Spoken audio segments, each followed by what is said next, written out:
Баршаңызға сәлем. Бүгін мен сіздермен бір жасағаннан мінсіз шығатын өте дәмді, өте жұмсақ шоколадты сметаниктің рецептісімен бөлісемін. Рецепті көрмес бұрын менің арнама жазылып, лайк басып, пікір қалдырып, мені қолдап өтіңіздер.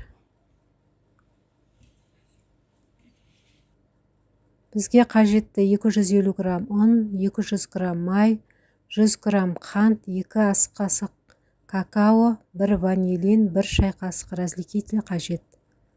Барлық қоспамызды араластырып, бөлме температурасындағы майымызбен қамырымызды илейміз.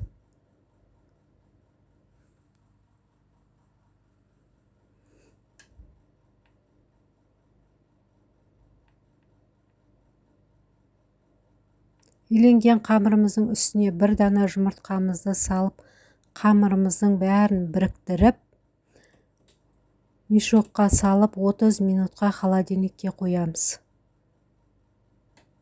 Дайын тестамызды 2-ге бөліп, үлкен бөлігін формамыздың астыңғы жағына тегістеп жаямыз.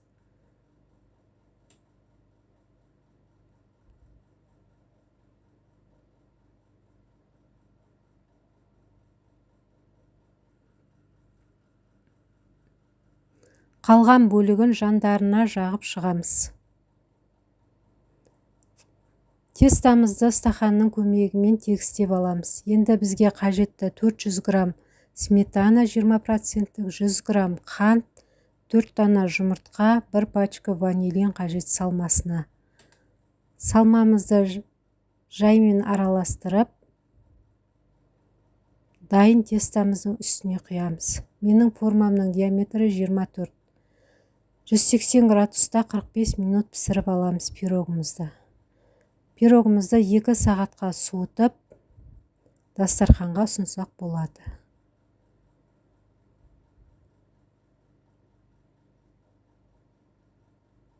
Менімен болғандарыңызға рахмет. Мені қолдап, арнама жазылып өтіңіздер. Алдағы уақытта түрлі рецептермен бөлісетін боламын.